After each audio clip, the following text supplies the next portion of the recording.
দিল্লির পর এবার বম্বে হাইকোর্টে বোমাতঙ্কের জেরে বম্বে হাইকোর্ট খালি করে দেওয়া হয়েছে। ঠিক দিল্লি হাইকোর্টের মতোই বম্বে হাইকোর্টে বিস্ফোরণের হুমকি দিয়ে মেল এসে পৌঁছেছে।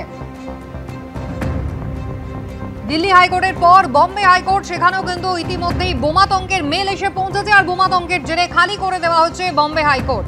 শুনানি চলাকালীন দিল্লি হাইকোর্ট একেবারে ফাঁকা করে দেওয়া হয়েছে এবং 3 জায়গায় দিল্লি হাইকোর্টে বোমা রাখা হয়েছে। ইমেলে কিন্তু সেই উল্লেখ রয়েছে।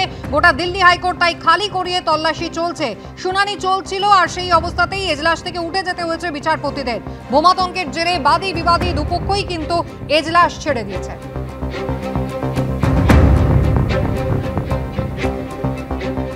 দিল্লি হাইকোর্টের কথা যেমন বলছিলাম যে একেবারে শুনানি চলছিল আর সেই সময় কিন্তু এই বোমাতঙ্কের ইমেল এসে পৌঁছয়, যেখানে 3 জায়গায় বোমা রাখা রয়েছে এমনটাই কিন্তু ইমেলে বলা হয়েছে। আর ইতিমধ্যেই তল্লাশির কাজ শুরু হয়েছে। প্রথমেই দিল্লি হাইকোর্ট একেবারে খালি করিয়ে দেওয়া হয়। আজকে কিন্তু শুনানি চলছিল এবং সেই সময় এজলাস থেকে বিচারপতিরা তাদের বেরিয়ে যেতে হয়, এমনকি বাদী বিবাদী যে দুপক্ষ ছিল তাদেরকেও কিন্তু বাইরে চলে যেতে হয়। হাইকোর্ট চত্বরের বাইরে এই মুহূর্তে সকলে দাঁড়িয়ে রয়েছেন। একেবারে দিল্লি হাইকোর্ট খালি করিয়ে সেখানে তল্লাশি চলছে। বোমাতঙ্কের জেরে একদিকে দিল্লি হাইকোর্ট, অন্যদিকে বম্বে হাইকোর্ট, দু জায়গাতেই কিন্তু কাজ বন্ধ রাখা হয়েছে। আপাতত তল্লাশি অভিযান চলছে।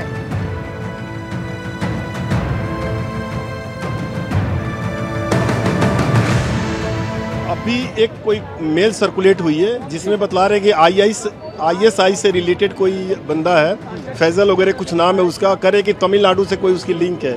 तो इस तरह की मेल सर्कुलेट हुई है यहाँ पर कि भाई हाई कोर्ट में जो है बम का होगा, पवित्र फ्राइडे वगैरह, इस तरह की कुछ मेल आई है।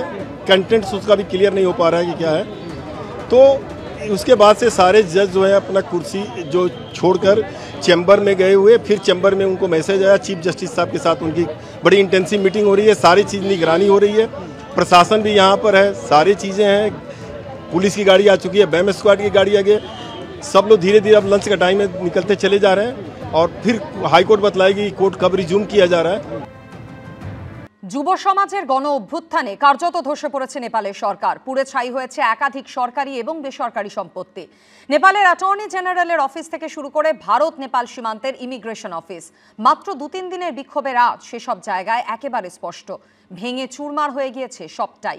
একেবারে গ্রাউন্ড জিরো থেকে সেই সমস্ত ভয়ঙ্কর ছবি তুলে ধরেছেন আমাদের প্রতিনিধিরা। বিপ্লব, গণ অভ্যুত্থান, জেনজির রেভলিউশনে গদি ছেড়েছে কেপি ওলির সরকার। সেই সঙ্গে কার্যত ছত্রখান হয়েছে গোটা দেশ। পুড়ে ছাই হয়েছে সরকারি বেসরকারি শয়ে শয়ে সম্পত্তি। এই হলো নেপালের সুপ্রিম কোর্টের অ্যাটর্নি জেনারেলের অফিস, যা বর্তমানে কার্যত ধ্বংসস্তূপে পরিণত। আপাতত ভেঙে চৌচির এখানকার অফিসের জানালা, পুড়ে ছাই অফিসের কনফারেন্স রুম, চেয়ার টেবিল বলতে পড়ে রয়েছে শুধু কাঠামোটাই। ये कॉन्फ्रेंस रूम की सभी चेयर्स जलकर खाक हो गई हैं। ये एक हॉल था, ऑडिटोरियम था छोटा, ये देखिए सिर्फ लोहे के फ्रेम कुर्सियों के बचे हैं, बाकी कुछ भी नहीं बचा है। इस तरफ कोई भी कार्यक्रम करना हो तो उसके लिए ये छोटी सी स्टेज लगाई गई थी।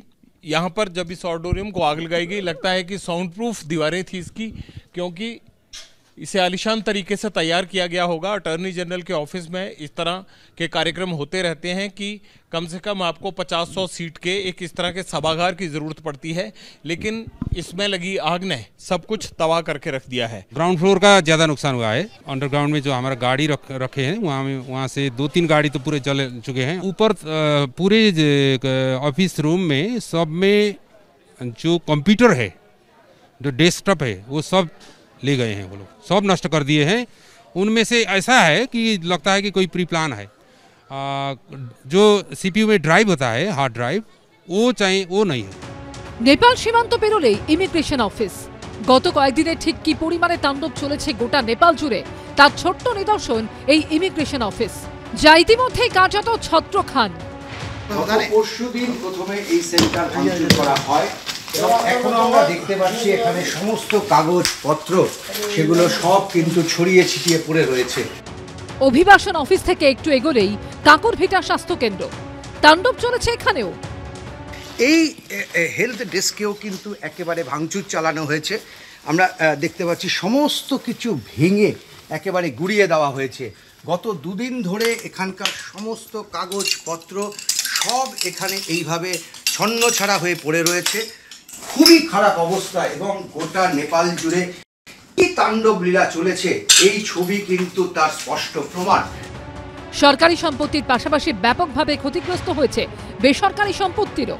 সূত্রের খবর, নেপাল জুড়ে বিখ্যাত সুপার মার্কেট চেন ভাটেনির আওতায় থাকা 28টি স্টোরের মধ্যে অক্ষত অবস্থায় রয়েছে মাত্র 7টি।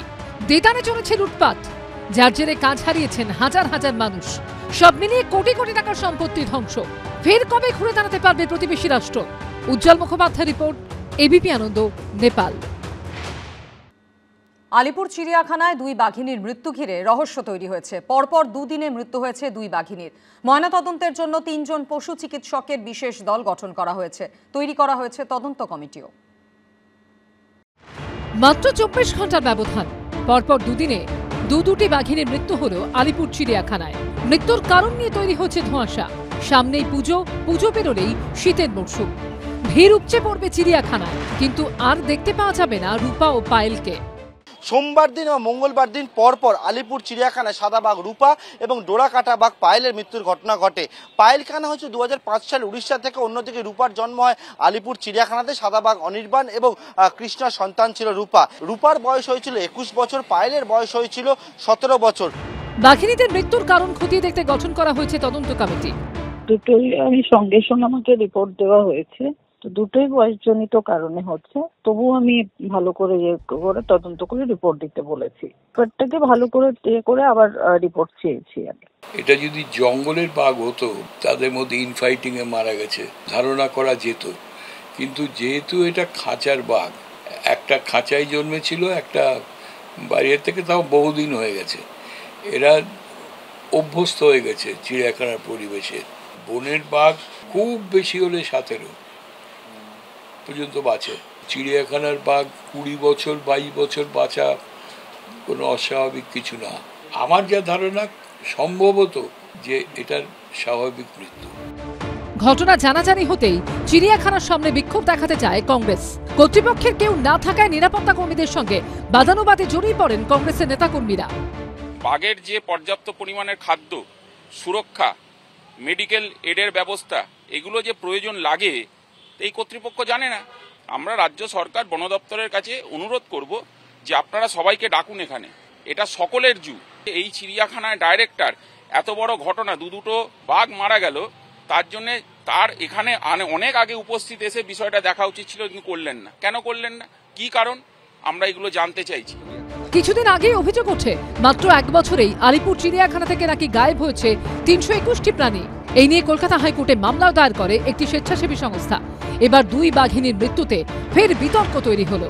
পার্থপ্রতিম ঘোষের রিপোর্ট, এবিপি আনন্দ, কলকাতা।